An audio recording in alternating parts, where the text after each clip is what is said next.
ως προς την αυτοκτονία λόγω πάθους, διότι είναι παθολογία, είναι συναίσθημα, είναι αδυναμία.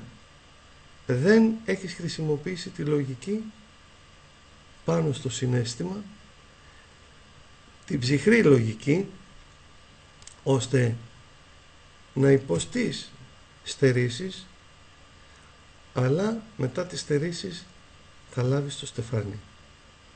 Όχι, θέλουμε τα εύκολα πράγματα. Ο Θεός δεν κοιτάει, δεν βλέπει ο Θεός τι περνάμε?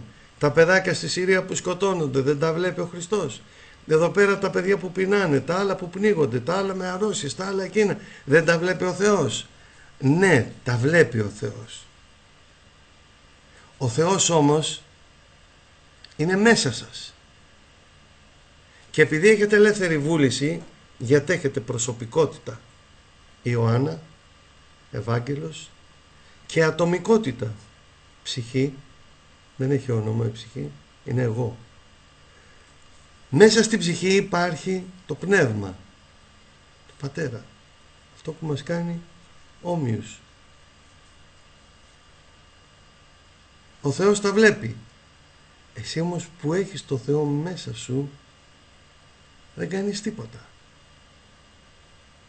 Οι άνθρωποι πρέπει να δουν τη δυστυχία των άλλων ανθρώπων και όχι ο δημιουργός ο ένας, όπως τον θέλουμε να επέμβει με την υπερφυσική του υπόσταση.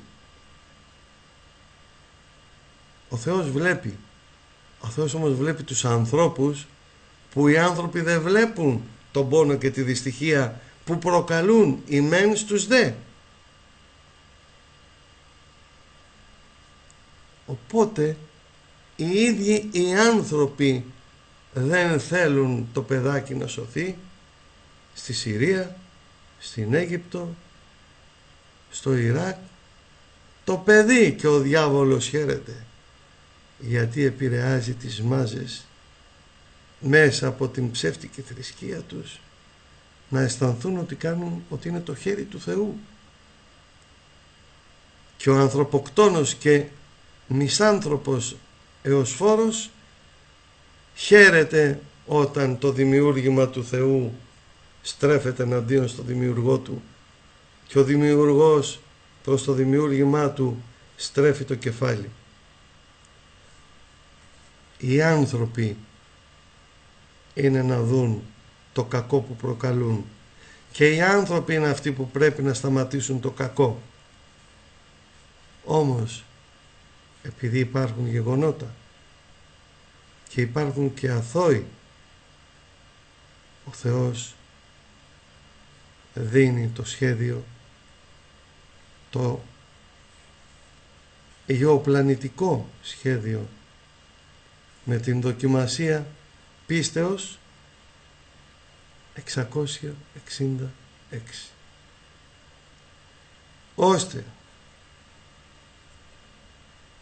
να μην φύγουν όλοι.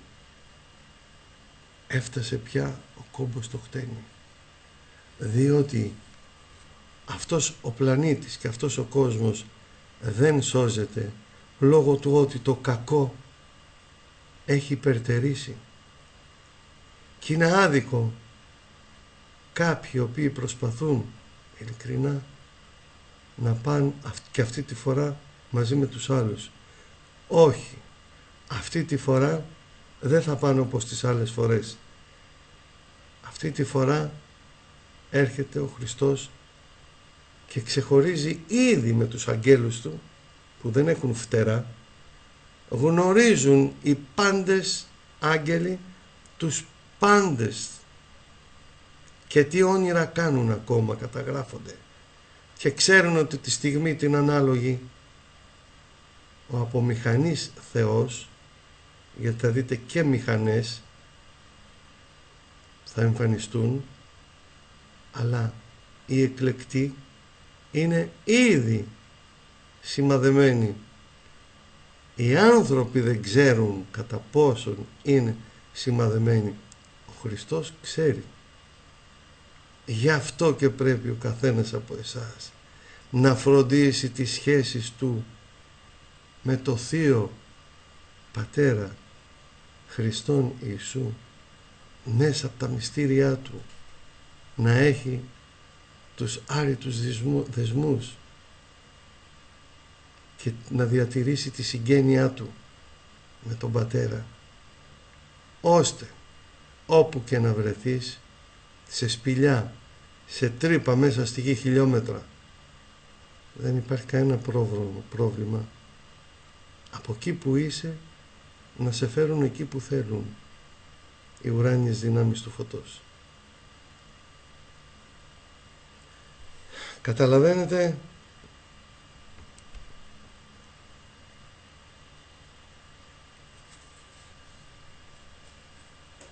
για ποιο λόγο υποφέρει ο πλανήτης? Όχι γιατί δεν βλέπει ο Θεός, αλλά γιατί δεν βλέπει ο άνθρωπος. Γιατί δεν βλέπει ο άνθρωπος.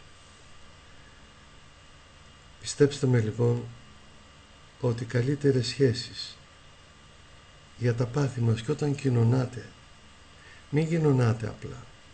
Θέλετε να νικήσετε ένα πάθος σας, μία αδυναμία σας. Όταν θα πάρετε τη Θεία Ευχαριστία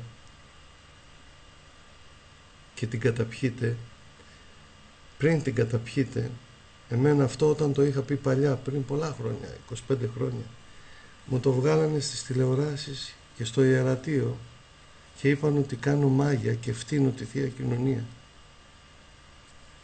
Μη γίνει το Θεέ μου. Γιατί τους είχα πει το εξής, σε κλειστό κύκλο.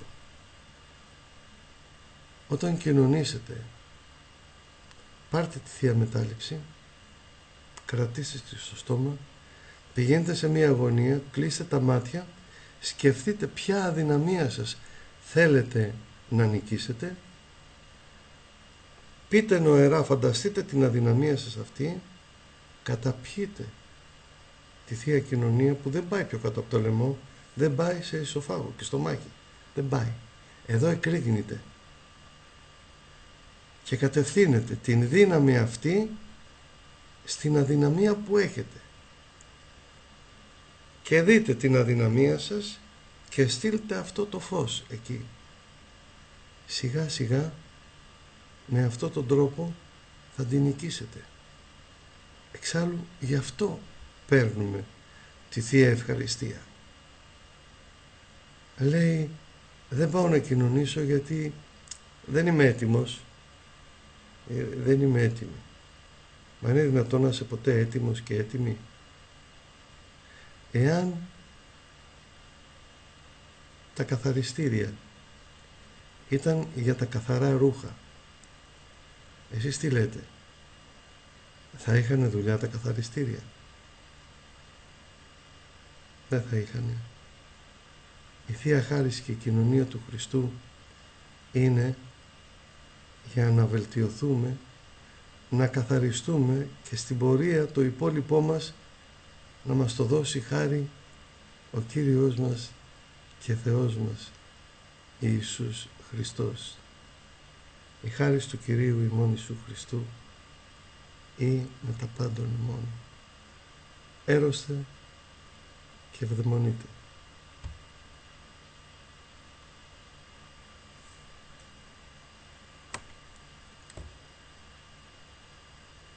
Δόξα.